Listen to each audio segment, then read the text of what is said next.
2024 का best career option क्या है? Cloud computing.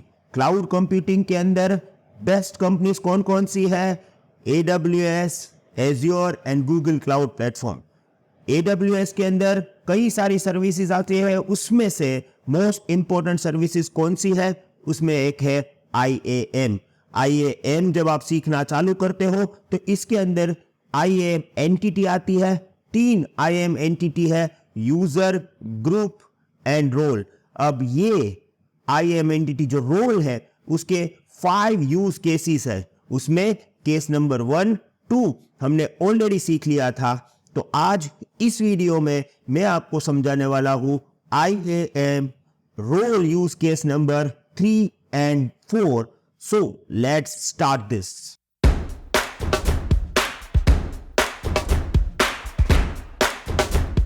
Welcome back. तो हम सीख रहे हैं IAM रोल।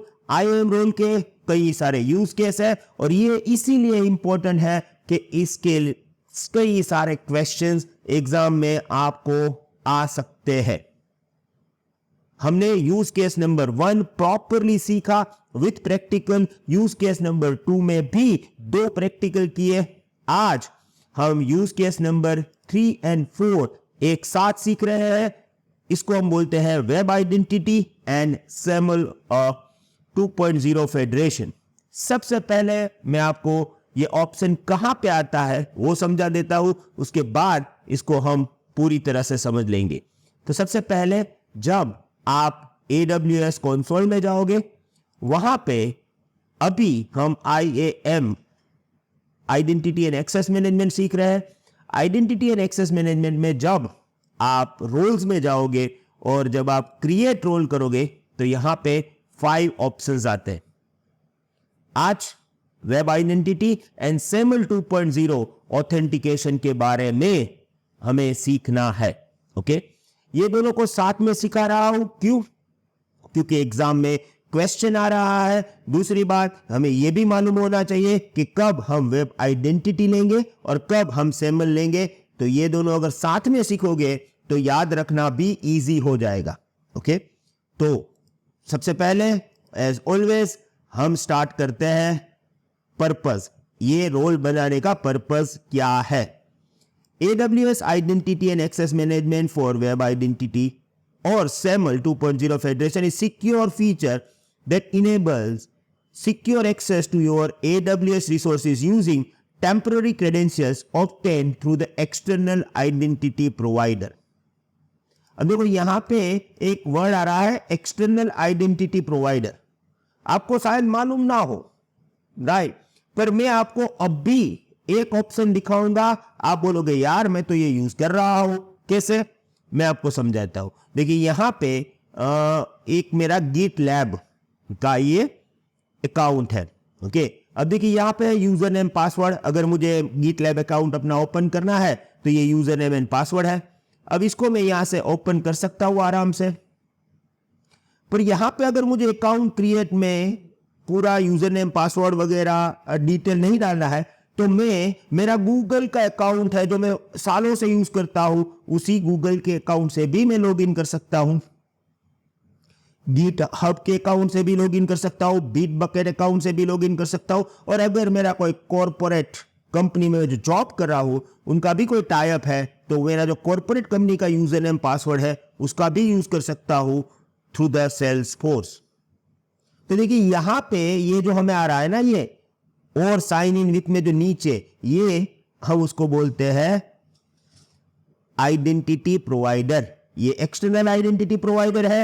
ये GitHub में अगर यूजर बनाना है तो आप यहां से बना लो, अदरवाइज आप ये भी एक्सटर्नल आइडेंटिटी प्रोवाइडर का यूज कर सकते हो। और आपने कई बार ये किया भी होगा। ये सिक्योर है, कोई प्रॉब्लम वाली चीज भी नहीं है, कर लो। जैसे अगर गूगल में अकाउंट है तो यहां से आप गूगल अकाउंट से ही डायरेक्ट ऑथेंटिकेशन कर सकते हो।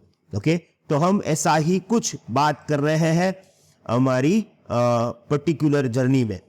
तो अब देखिए बात कहां पे आई? IDPs पे। तो IDPs के लिए 4 बातें हैं, याद रखना है। याद रखने से भी अच्छा है समझना है।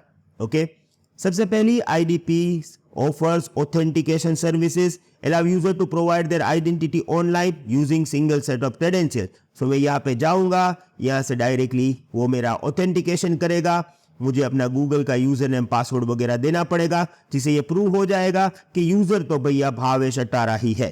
ओके, नाउ ये ऑथेंटिकेशन कैसे करता है? तो देखिए यहां पे दो टाइप के आईडीपीज होते हैं, वेब आइडेंटिटी प्रोवाइडर्स. एक होता है जो यूज करता है OAuth 2.0 and open ID connect. Okay, और एक दूसरा भी होता है जिसको बोलते हैं SAML 2.0 federation.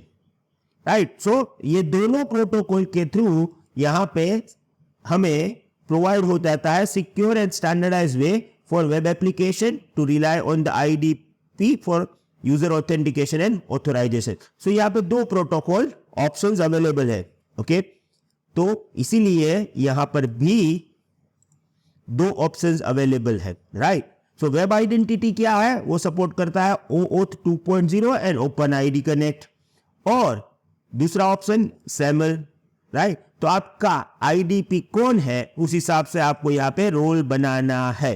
Okay, so let's understand OAuth and open ID connect. तो यहां पे 4 पॉइंट्स है, ये हमें समझना है.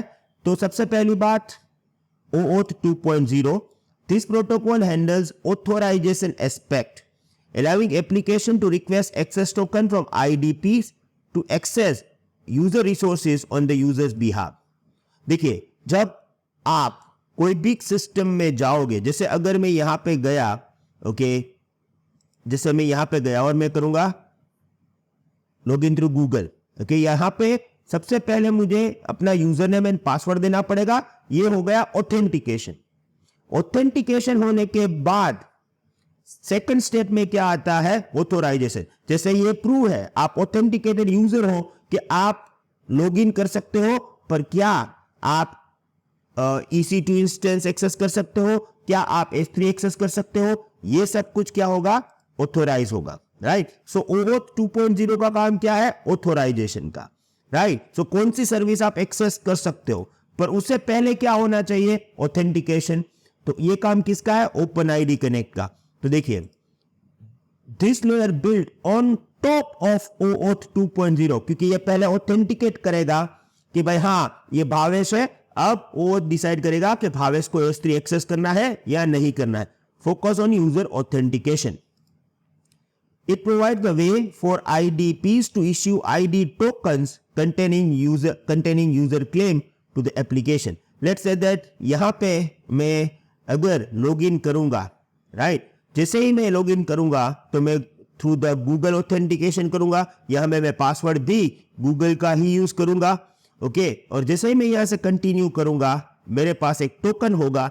ये टोकन लेके मैं गिटलैब के पास जाऊंगा और गिटलैब मुझे ऑथेंटिकेट एंड ऑथोराइज कर देगा. ओके, ये पूरा प्रोसेस ट्रांसपेरेंट होता है, हमें कहीं टोकन दिखाई नहीं देगा, ये ऑटोमेटिकली इनबिल्ट वहां बिहाइंड द सीन होगा. Right, typically issue tokens JWT after successful authentication which can be used to access other web services. अब यहां पे आपको ये याद रखना है कि OAuth and open ID connect से अगर आप ऑथेंटिकेशन कंप्लीट करते हो तो आपको जो टोकन मिलता है उसको क्या बोलते हैं? JWT token.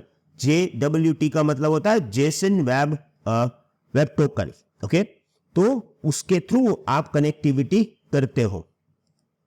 Example of IDPs, कई सारी एप्लीकेशंस है जो IDPs यूज करती है, जैसे login through Google, login through Facebook, login through Amazon. All these are example of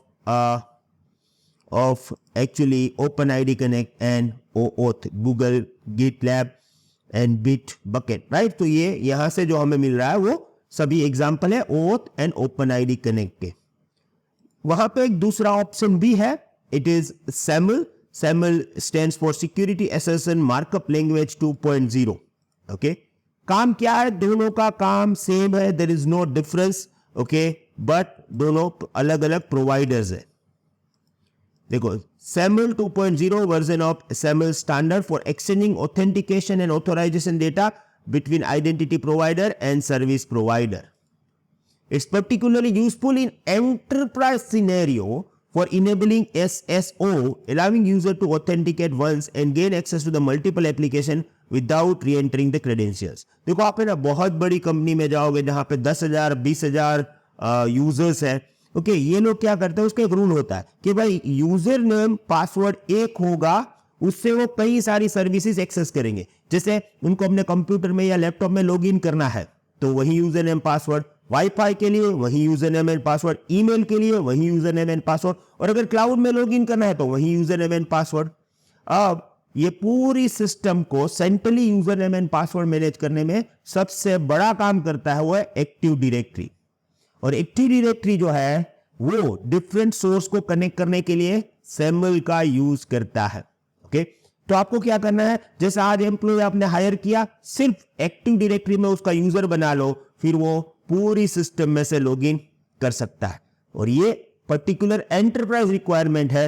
ये यहां पे एक्टिव डायरेक्टरी हम यूज करते हैं और एक्टिव डायरेक्टरी SAML सपोर्ट करता है, तो इसीलिए जनरली हम SAML यूज करते हैं फॉर द एंटरप्राइज एनवायरमेंट.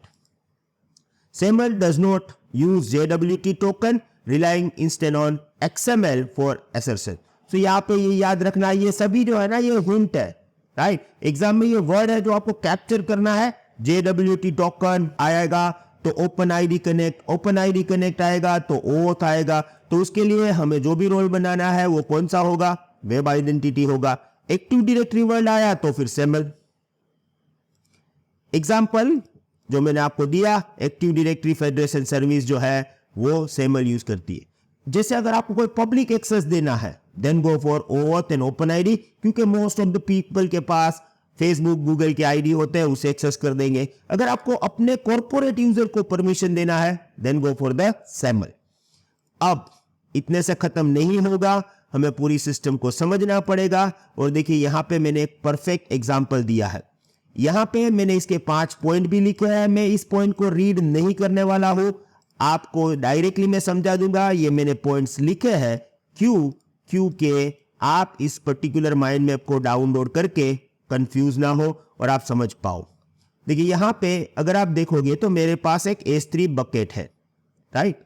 अब मुझे इस S3 बकेट पे परमिशन देना है पब्लिकली सबको और अपने कॉर्पोरेट यूजर को. जैसे sorry to interrupt you, I know that video बहुत ही इंटरेस्टिंग है, पर अगर आप ये 100 डेज चैलेंज के सभी वीडियोस पूरे देखना चाहते हो तो हम आपको 2 ऑप्शंस दे रहे हैं.